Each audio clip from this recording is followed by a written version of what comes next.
अस्सलाम वालेकुम फ्रेंड्स, उम्मीद करती हूँ आप सब लोग खैरियत से होंगे। आज मैं आपके लिए लाई हूँ 10th class chemistry chapter number 2 lecture number 8।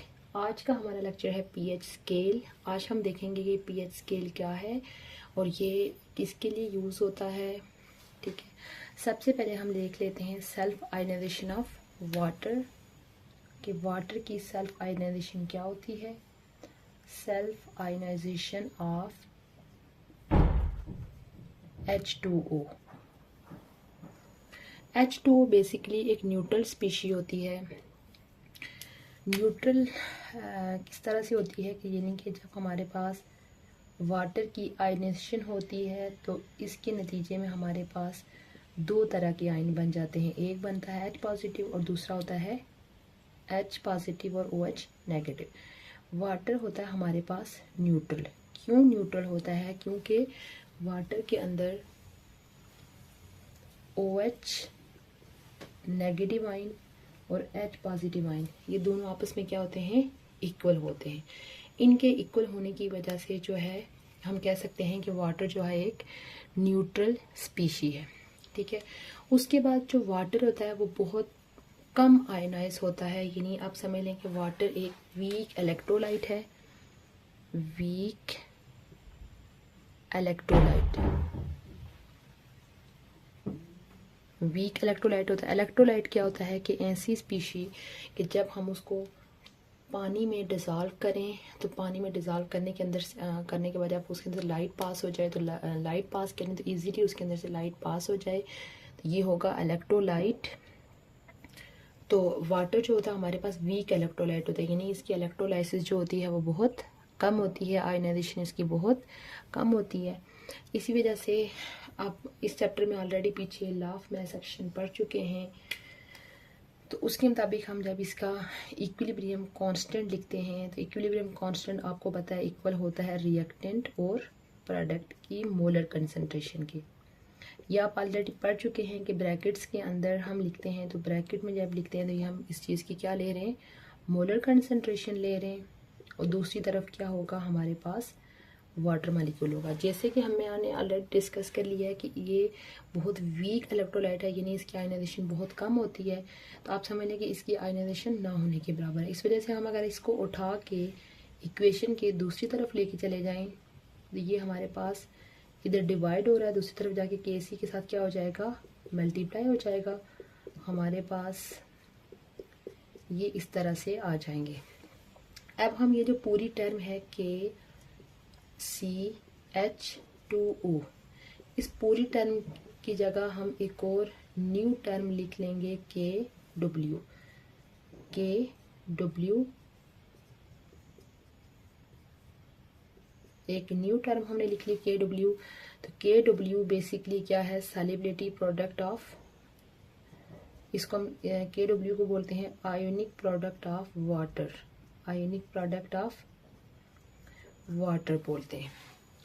ठीक है, और ये जो हम ये रिएक्शन कर रहे हैं इसका जो टेम्परेचर हमने रखा है ये रखा है 25 डिग्री C टेम्परेचर रखा है। 25 डिग्री C टेम्परेचर के ऊपर जो है यानी H पॉजिटिव और OH नेगेटिव की जो वैल्यू होती है टोटल वो होती है KW is equal to 1 multiply by 10⁻⁻14। ठीक है, तो कंसंट्रेशन, एक कंसंट्रेशन का यूनिट होता है मोल पर DM क्यूब। ये तो यहाँ में हमारे पास दो कंसंट्रेशन है तो इसका यूनिट होगा मोल पर DM क्यूब का स्क्वायर हो जाएगा। अब देखें ये -14 लिखा हुआ है, इसका ये मतलब है कि हमारे पास OH नेगेटिव आयन जो है वो भी है 10⁻⁻7 और H पॉजिटिव जो है ये भी है 1 मल्टीप्लाई बाई 10⁻⁻7। यानी कि वाटर इसी वजह से न्यूट्रल है क्योंकि उसके अंदर number of OH negative ion and number of H positive ion दोनों क्या होते हैं? इक्वल होते हैं। तो अब आप देखें कि ये वैल्यू जो KW है 10⁻⁻14, ये वैल्यू बेसिकली आप देखें कि अगर हम देखें तो ये -14 लिखा हुआ है, इस तरह से कहते कहते यानी हमारे पास तकरीबन 14 जीरो आ रही है। ये इंतहाई लेस वैल्यू है, इसके साथ डील करना जो है वो बहुत ही मुश्किल है। इसी वजह से इस चीज़ को आसान बनाने के लिए एक साइंटिस्ट ने 1909 में, साइंटिस्ट का नाम था सोर्सन, उसने एक नया स्केल डिस्कवर किया जिसका नाम है, यानी एक नई टर्म डिस्कवर की जिसका नाम होता है पीएच स्केल। उसने क्या किया, यही जो हमारे पास H पॉजिटिव और OH नेगेटिव है, इनका क्या ले लिया, नेगेटिव लॉग ले लिया। ठीक है, कैसे कि उसने कहा कि पीएच इक्वल होगी नेगेटिव लॉग H पॉजिटिव के, यानी H पॉजिटिव का उसने नेगेटिव लॉग लिया और उसकी बेस क्या रख ली उसने, 10 उसकी जो है वो बेस रख ली। ठीक है, या अगर हम यहाँ पे माइनस साइन हटाना चाहते हैं तो हम यहाँ पे लिख सकते हैं log 1/H पॉजिटिव। सेम उसी तरह जो दूसरी टर्म है हमारे पास OH नेगेटिव, उसका भी उसने नेगेटिव लॉग लिया H पॉजिटिव, और लॉग, अगर हाल ही हम लॉग लेना चाहते हैं तो ये इस तरह से हो जाएगा। तो उसने कहा कि हम यही H पॉजिटिव आयन और OH नेगेटिव आयन की वैल्यू को एक सिंपल होल नंबर वैल्यू में चेंज कर लेंगे तो उसके साथ डील करना जो है वो बहुत इजी होगा। यहाँ पे आप देखिए, अगर आप यहाँ पे इनकी वैल्यूज पुट करके मैं एक करती हूँ, जैसे pH is equal to -log 1 multiply by 10⁻⁻⁵, यानी आप H पॉजिटिव की जगह ये वैल्यू लिख लें तो आपके पास pH की जो वैल्यू है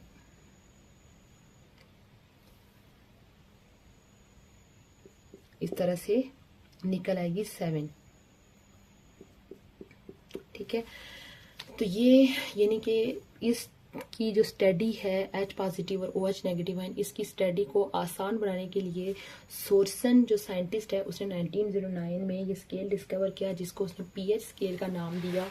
उसने कहा कि जिस तरह से पीएच यानी कि ये जो KW की वैल्यू हमारे पास 1 मल्टीप्लाई बाई 10⁻⁻14 होती है, इसी तरह उसने कहा कि ये पीएच जो स्केल होगा वो 1 से 14 तक यानी उसकी वैल्यूज़ हमारे पास आएंगी। तो फिर उसने उन वैल्यूज़ को डिफरेंट उसमें डिवाइड करके एसिड, बेसिस और न्यूट्रल स्पीशीज़ को डिफाइन। ठीक है, उसने कहा कि अगर हमारे पास, यानी उसने इनको 3 तरह से डिवाइड किया। उसने कहा कि अगर हमारे पास किसी सॉल्यूशन के अंदर OH नेगेटिव और H पॉजिटिव आयन जो हैं वो इक्वल होंगे तो वो हमारे पास जो सॉल्यूशन होगा वो न्यूट्रल सॉल्यूशन होगा। ठीक है, दूसरी चीज़ उसने कही कि अगर हमारे पास किसी सॉल्यूशन में H पॉजिटिव आयन ज़्यादा होंगे, OH नेगेटिव आयन कम होंगे, तो वो सॉल्यूशन हमारे पास क्या होगा, एसिडिक होगा। उसके बाद अगर हमारे पास किसी सॉल्यूशन में OH आयन ज़्यादा होंगे H पॉजिटिव से, तो वो सॉल्यूशन हमारे पास क्या होगा, बेसिक होगा।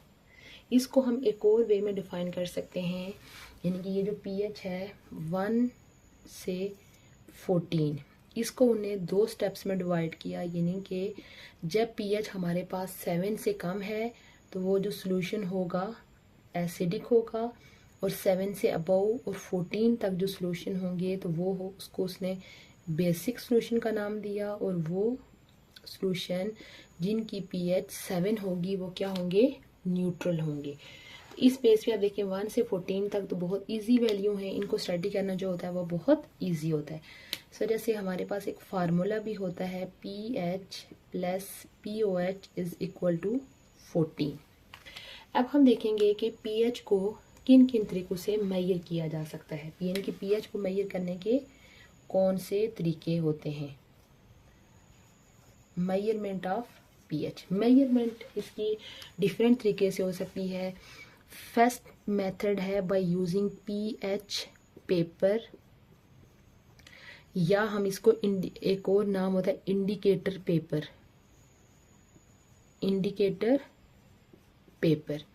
बेसिकली यानी कि ये जो पेपर होता है ये एक, आप समझ लें, एक लंबी सी स्ट्रिप सी होती है। सपोज हमारे पास एक ये अननोन सॉल्यूशन है, हमें नहीं पता कि ये कौन सा सॉल्यूशन है। इस सॉल्यूशन के अंदर जो है वो हम वो स्ट्रिप इसके अंदर डिप करेंगे, इस स्ट्रिप के ऊपर हमारे पास कोई कलर आ जाएगा, वो कोई भी कलर हो सकता है इस तरह से, यानी कि जो ही हम इसके अंदर डालेंगे वो कलर आएगा। उस कलर को हमें फिर मैच करना, हमारे पास एक अलग से स्केल होगा जहाँ से हमने ये पेज लिया है, उसके ऊपर इस तरह से स्केल बने होंगे, यानी ये डिफरेंट कलर्स दिए होंगे कि अगर ये कलर आता है उसकी pH 1 होगी, 2 होगी, 3, 4 डिफरेंट कलर्स ही होंगे। तो वो हमने वो फिर कलर जाके अपने उस स्केल के साथ मैच करना है।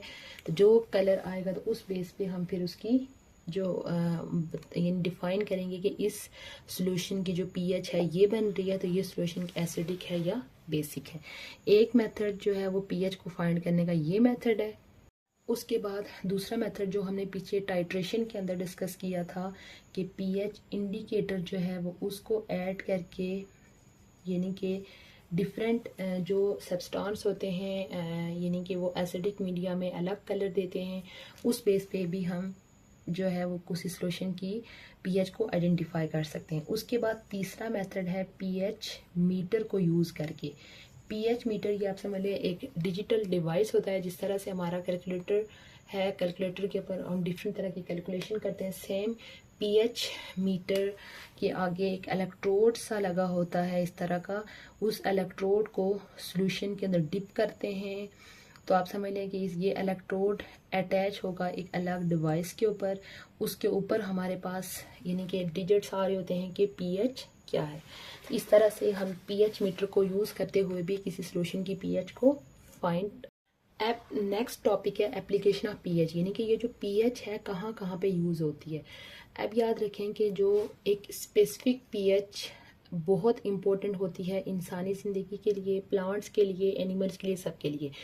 अब आपको बताया कि जो हमारा स्टोमिक होता है उसके अंदर एक एसिड होता है HCl, ठीक है। स्टोमिक के अंदर एक जूस प्रोड्यूस होता है स्टोमिक के वाल से, जिसको गैस्ट्रिक जूस बोलते हैं। उसके अंदर जो एसिड होता है HCl, जिसकी pH होती है 1 to 2। यानी आप समझ लें कि हमारी फूड की डाइजेशन के लिए एक स्पेसिफिक pH का होना ज़रूरी है।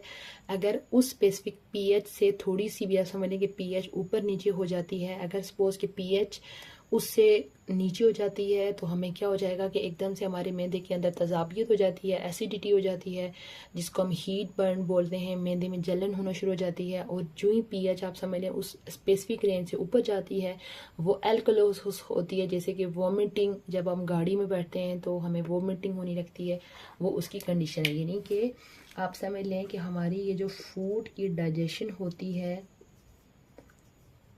मैदे के अंदर, वो एक स्पेसिफिक pH, गैस्ट्रिक जूस की स्पेसिफिक pH जो कि 1 से 2 तक होती है, उसके लिए स्पेसिफिक pH है। यानी अगर इससे बिलो जाएगी तो क्या हो जाती है एसिडोसिस। एसिडोसिस मीन एसिड ज़्यादा हो जाएगा उस टाइम, यानी हमारे मैदे के अंदर जलन होना शुरू हो जाएगी। और जब इससे अबव चली जाएगी उसको एल्कलोसिस बोलते हैं, यानी कि जब हमें वॉमिटिंग होती है। इस वजह से यानी कि फूड के डाइजेशन के लिए स्पेसिफिक pH का होना ज़रूरी है। उसके बाद दूसरा इम्पोर्टेंट यूज़ ये है कि हमारे ब्लड की जो स्पेसिफिक pH होती है 7.36 से 7.42 होती है। यानी हमारा जो ब्लड है वो भी एक स्पेसिफिक pH के ऊपर काम कर रहा होता है। ब्लड के अंदर एक कंपाउंड होता है बफर, ये हमारी स्पेसिफिक pH को मेंटेन कर के रखता है। ये जो बफर है, कौन सा बफर होता है? हाइड्रोजन कार्बोनेट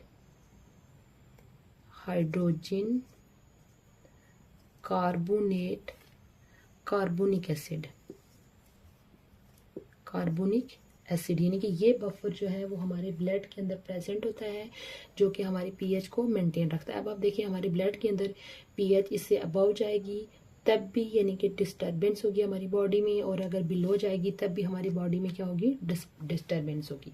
उसके बाद हमारे जिस्म के अंदर आपको पता है डिफरेंट तरह के बायोकेमिकल रिएक्शन हो रहे होते हैं, उनको डिफरेंट तरह के इंजाइम जो है वो कंट्रोल कर रहे होते हैं, और हर इंजाइम की एक स्पेसिफिक pH होती है, वो उसी स्पेसिफिक pH के ऊपर काम करेगा। जैसे कि अब ये एक इंजाइम होता है ट्रिप्सिन इंजाइम। इंजाइम जो होता है वो बेसिक pH के अंदर काम करता है, यानी अगर pH एसिडिक होगी तो वो प्रॉपर काम नहीं कर सकेगा।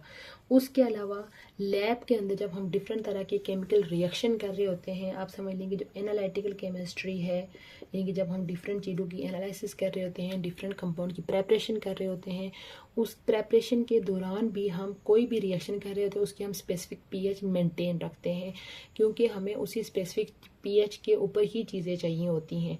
तो हम उसको उस पीएच को मेंटेन करने के लिए अगर हम एसिडिक पीएच चाहिए तो हम वहाँ पे एसिड ऐड करेंगे ताकि पीएच हम को एसिडिक मीडियम में मेंटेन रखें।